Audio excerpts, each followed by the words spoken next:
Good morning, everyone. Lots going on as usual. Today's Saturday, August 9th, 2025, and 100 days of Carney have yielded no results. Yesterday was 100 days since Carney took over the Liberal Party and the Prime Ministership of Canada, and we haven't got anything at all that he's promised when he was running for that job.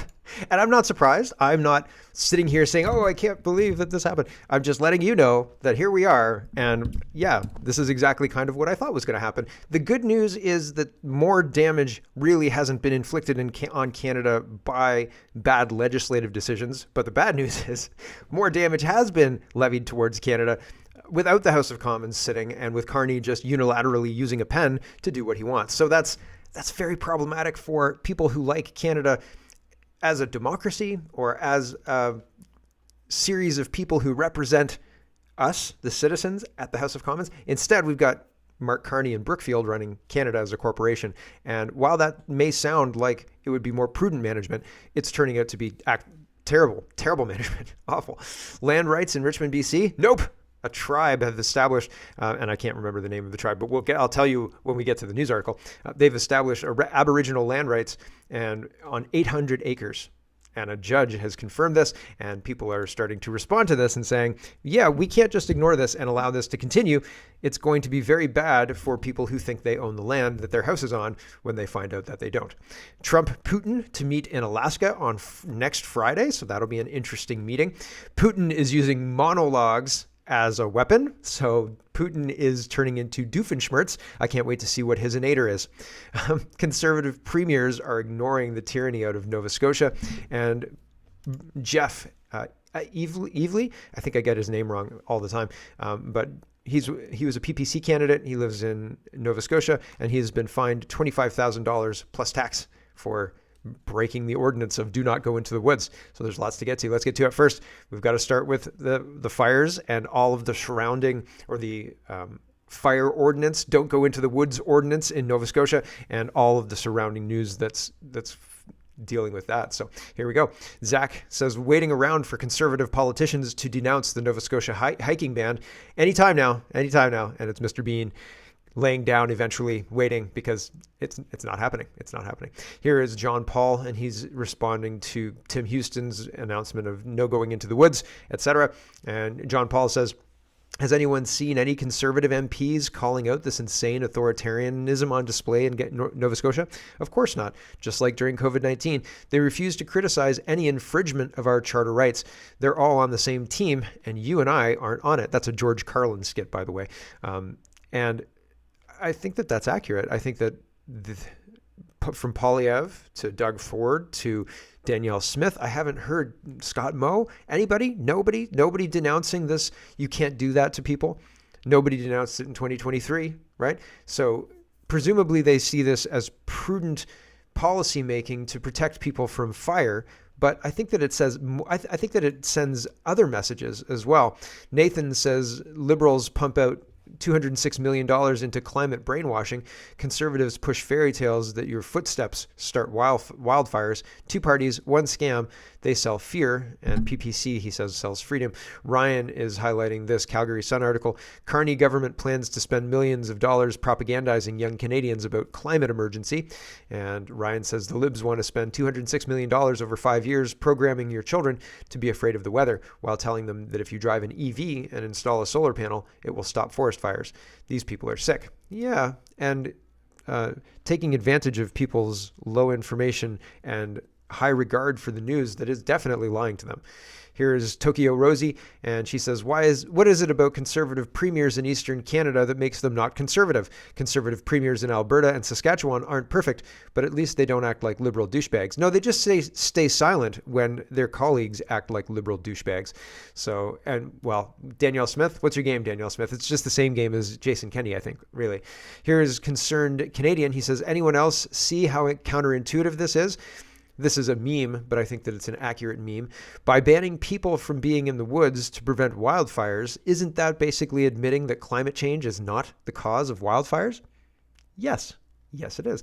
I fear as well, if you're not allowed to be in the woods, maybe an arsonist who's also not allowed to be in the woods may go in the woods and set a fire, and nobody will be around to see them because it's a $25,000 fine if somebody catches you in the woods, right? But if you're an arsonist, is it a $50,000 fine, or maybe they get the tax off because they're doing something in the woods? I don't know. Here is Jeff Evely.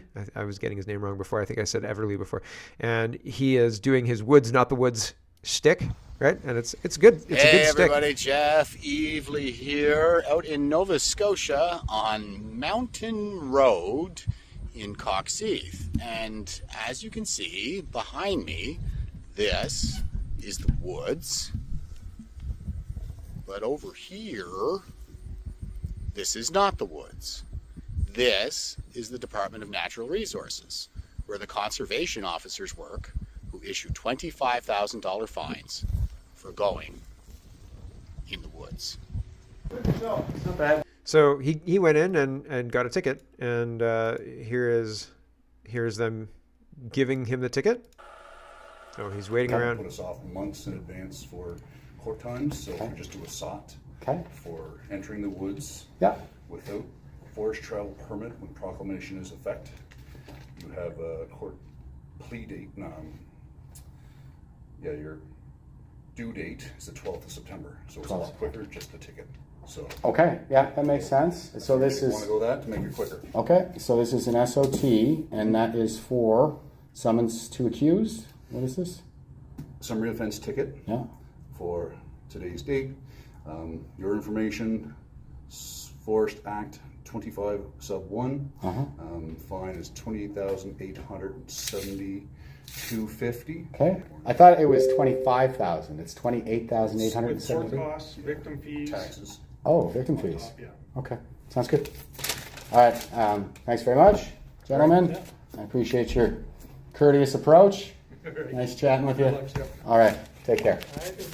So that was very amicable, and those gentlemen knew what he's doing, and what he's doing is trying to purposely get the fine so he can have a court date to challenge this in court, because he believes it to be unconstitutional, and he's willing to risk all of this in order to challenge the government. So some heroes don't wear capes, right? And so also with this, we found out that they are charging tax and victims fees and a whole bunch of other fees and charges on top of the $25,000 ordinance that you'll have to pay. And that's, not good, right? That's a lot of money. That's a lot for most people. That's enough to say, I don't want to take out a loan to get nothing other than this court date here, right? And a lot of people would feel that way, I think. And so it takes a special kind of person to go out and challenge these things, to risk themselves. So, bravo to the people going out there and doing this stuff. It is concerning that none of the leadership is standing up and risking their neck in the same way that just private citizens are, right? Isn't that weird? Isn't that a strange thing? I find it very weird. And I think that it's our leadership, if you can call them that, are subpar to wildly understate it.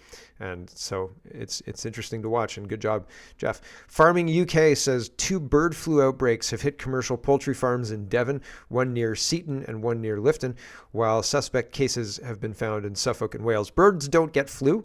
And this is here because this is kind of in the same 2030 post-apocalyptic or post-sense society. And we're in a situation where they want to use tests to justify killing entire flocks of birds because bird flu risk and for your safety, comrade. And we're sliding down that slippery slope in Canada, in England. All of this kind of stuff is harmful to the kind of society and a direct threat to the way of life that we used to enjoy.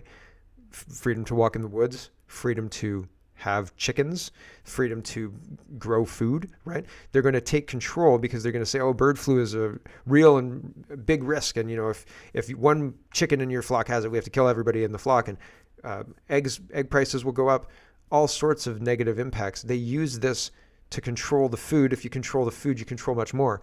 And so it's very concerning to me to watch this kind of stuff roll out. And I think these are two sides of the same coin. This is a control play, and we're watching the opening part of this chess game, and we're almost to the middle part of this chess game. We're going to lose this chess game by 2030. That's the plan. I hope I'm wrong. I hope we actually start to play, because all that's happened so far is we've had a week open and we've lost pieces and gained nothing for it. And so that's not good. Watcher Guru, let's do our grab bag of governance. And Watcher Guru says, just in, Canada loses 40,000 jobs in July, the largest monthly decline since the COVID pandemic. This is economic force in action. Donald Trump is utilizing his, plan, I guess, to get Canada to see how beneficial it would be to be the 51st state. And man, I don't know the way out of this. It seems like we're watching a game that we're not participating in, but we're going to suffer the consequences, right? If we lose, then we really lose. And if we win, then things kind of stay the same and your life doesn't really change. But if we lose, your life may change and things will not stay the same as they have changed over the last 10 years, right? And so maybe your life has stayed a lot the same, but there are a lot of things that you can't control that are vastly different. Boys and girls bathrooms, right? A full-blown invasion of the West that doesn't seem to be stopping anytime soon. There are things that have changed that even if you have a lot of money and can insulate your family from it, the wider society has changed in a way you can't control, and me either. So I'm not trying to attack you. I'm just trying to say things have changed in a way that is jaw-dropping in 10 years, honestly. Dusty says, reminder that the Canadian House of Commons has sat in session 21 days in 2025 out of a possible 219 days. Now, that's good news for me, because if they sit, they're going to try and pass laws that enshrine censorship and worse, and probably try to enshrine some transgender nonsense and some other laws as well. And so this naked abuse of power through the legislature is at least minimized when they're not sitting in the legislature. But the downside of this, of course, is that Carney is kind of unilaterally governing Canada, making deals, spending money with no oversight, no parliamentary anything. But again, the downside is the Conservatives vote for everything that the Liberals want. They voted for the throne speech by allowing it to pass on division, which is to say, we protest, but we're not going to protest enough to bring the government down. And so a no vote is recorded from the Conservatives, but they didn't use it as they should have to bring the government down and force another election. They voted for C5, and people say, with amendments, but the amendments are oversight, and we don't have oversight. We don't have any kind of oversight. And how do you get oversight when there's no parliament in session? Oh, we'll do it in September. We'll do it in October. You're not going to pass those bills. We all know that you're not going to pass those bills. Floating a plan that's not going to actually be put into action is kind of a bullshit waste of time. So we don't have a plan to unseat this government. We don't have a plan to have sane people put sane policies in place. We have Conservatives who are ignoring tyranny in Nova Scotia and laws that violate our constitutional rights in Nova Scotia. They're too cowardly to speak up about that in real time, but they're saying, don't worry, in September, we're going to fix this by implementing this law that's not going to get passed. It's just not. It's just not. I would be absolutely shocked if Carney came in and said, that's a great idea, Pierre Poilievre. Let's do that. It's not going to happen. The Canadian Sovereignty Act is DOA. It's a branding exercise and nothing more. And I wish that I was wrong, but I fear that I'm right. And so we're in a situation where they're not really doing anything official, but everything's happening anyway. And is that good or bad? It's bad because we're losing oversight and the Conservatives are just allowing it to happen. And the Conservatives are supposed to be the opposition. They're not. Here's Pierre Poilievre. 2 tweets saying virtually the same thing yesterday, hours apart. So this is 21 hours ago, 22 hours ago, and this one's from 3:15 yesterday. And he says, it's been 100 days since Prime Minister Mark Carney hasn't greenlit a single project to proceed. We need shovels in the ground now. The Canadian Sovereignty Act will legalize pipelines and turbocharge Canada's economy. I don't think it's going to get passed, buddy. And CBC is reporting Conservative leader Poilievre says Prime Minister Carney's development agenda is stalled, and he's promising to legalize pipelines through new legislation to speed things up. And Wiretap says, Pierre, when are we going to start talking about the racist war on white people and Canadian culture that's happening throughout our Canadian institutions? The Conservatives don't talk about things people care about or things they can change, and the things people care about that they could put pressure on to change, they don't talk about at all. Right? And so they talk about things that they can't do anything about and ignore things that maybe they could change the conversation about. They could at least push the Overton window, but they don't. And that's on purpose. Here's the other tweet that Poilievre says. He says, no oil pipelines, no LNG, no road to Ring of Fire. All Prime Minister Carney has done is hold meetings, set up new bureaucratic offices and talk. Enough talk. Where's the action? And the whole point was to do nothing. The whole point from the beginning was to do nothing. That's it. Caroline says a bombshell judgment was released yesterday by BC's Supreme Court declaring Aboriginal title over land in Richmond, including private property. If this stands, it has massive implications for private property across BC. Read the highlighted sections for yourself. And so here's part of it. It says, Cowichan's Aboriginal title burdened and burdens the land over which the Crown grants of fee simple interests were issued. I find that the Cowichan's Aboriginal title, which is grounded in the prior occupation of the Cowichan's ancestors and constitutionally protected interest in land, is a senior interest land vis-a-vis fee simple titles which derive from the Crown grants. Aboriginal title is a burden on fee simple title. I don't know what fee simple title is, but everybody's very upset.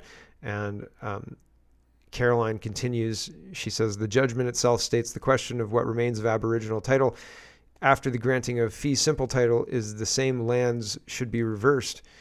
The proper question is what remains of fee simple title after Aboriginal title is recognized in the same lands.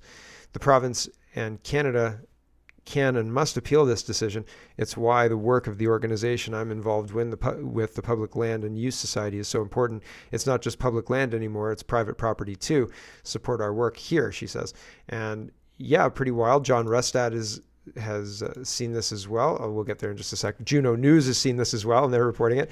Juno says, in a decision that is sure to ruffle feathers, BC Supreme Court Justice Barbara Young declared the Cowichan, I'm getting it terribly wrong, I'm sorry, tribe have established Aboriginal title to roughly 800 acres in Richmond. So if you owned land in that area, you had fee simple title in that area, maybe you had a hunting camp or something like that, but it's your land, you've paid for it and things like that. Now, not so much. Now you can't go there. Sure, it's your land, but you can't go there for half the year because, it's not your land. Weird, right? Here's Dallas Brody of 1BC, and she's talking about this. Just when you thought things couldn't get any more insane in this province, a BC Supreme Court judge has just ruled that Aboriginal title will be recognized over the private lands in the city of Richmond. Wake up, people. Your fee simple title is now uncertain and possibly invalid. And you thought you owned your land? Well, you'd better think again. This is exactly why 1BC has been raising the alarm about the threat that Indigenous claims pose to the future prosperity of British Columbia. Make no mistake, to undo the damage that this is going to cause will require every one of us to stand up and demand changes to the Constitution of Canada. We at 1BC are here to lead that movement. We will fight for you and fight for the future of British Columbia. Join 1BC to fight for the future of this beautiful province. There you go. So 1BC is responding to all this. John Rustad, who conceded an election that was, I think, obviously rigged, and he just said, no, it's fine. We'll just do this. John Rustad is responding to this. He says, private property rights are the foundation of our democracy and our country. Any decision that attacks our private property rights needs to be appealed and overturned. Indigenous title and private property rights cannot coexist over top one of another.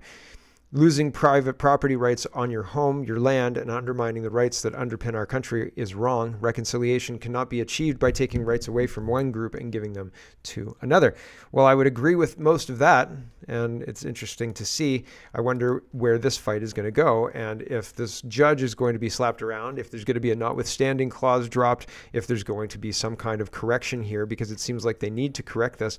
Otherwise, people are going to start behaving as if this is binding, and then you're going to see people losing their land based on this decision, and that's scary. Maxime Bernier is talking about immigration. He says an immigration moratorium and getting rid of multiculturalism to instead embrace assimilation, mandatory language proficiency, civic education, and allegiance to core Canadian principles like rule of law and individual liberty. I agree with the Western Standard Online. This is the PPC platform, and the editorial says Canada needs an immigration moratorium. That is not xenophobia, it's self-preservation from the Western Standard, and you can read the article here if you're interested. Yep, pretty interesting. I don't know. It doesn't seem like. Again, I talked with John Carpe the other day, and I said, how do we solve this problem? And he said, stand up a political party and get your ideas out there and win in the political arena. And I think the political arena is completely rigged. And I think that that's not the way that we solve this problem. Like, there should be checks and balances. There were checks and balances that worked, and now those checks and balances don't work. The courts are corrupt. The politicians are corrupt. And if you have a political party that's standing up for this, unless you're Donald Trump, you're not going to win, right? I mean, look at what happened in Estonia. Look at what happened with that. I think it was Estonia. No, it wasn't Estonia. Slovakia. The guy who won the presidency, and then the EU said, no, he didn't. And then they had to run it again. Look at Le Pen in France. Look at all of these situations. Look at the United Kingdom, and it doesn't matter who's in charge, Labour or Conservative. Everybody's letting the small boats in. Everybody's betraying this. It doesn't seem like, if you're on the world stage and you're one of the viable parties for leadership of a country in the West, you're not allowed to support closing borders. And indeed, even Donald Trump, who has won the presidency in the United States, supports closed borders, supports sovereignty, supports legal immigration over illegal immigration. He's painted as a monster and a terrible person and so on and so forth. And I can't get behind that. I think that it's ridiculous. But that belies the game. The game is not even. The game is not fair. And that's an understatement. It's actively rigged. If 70, 80, 90% of people wanted a change, those people would be gaslit by the 10% who are in charge of the media to believe that they're racist for wanting this change. And so, again, I feel it really, really hard to believe that the only way to win is to play in this rigged system, beat the rigged system, and then fix the rigged system from the inside.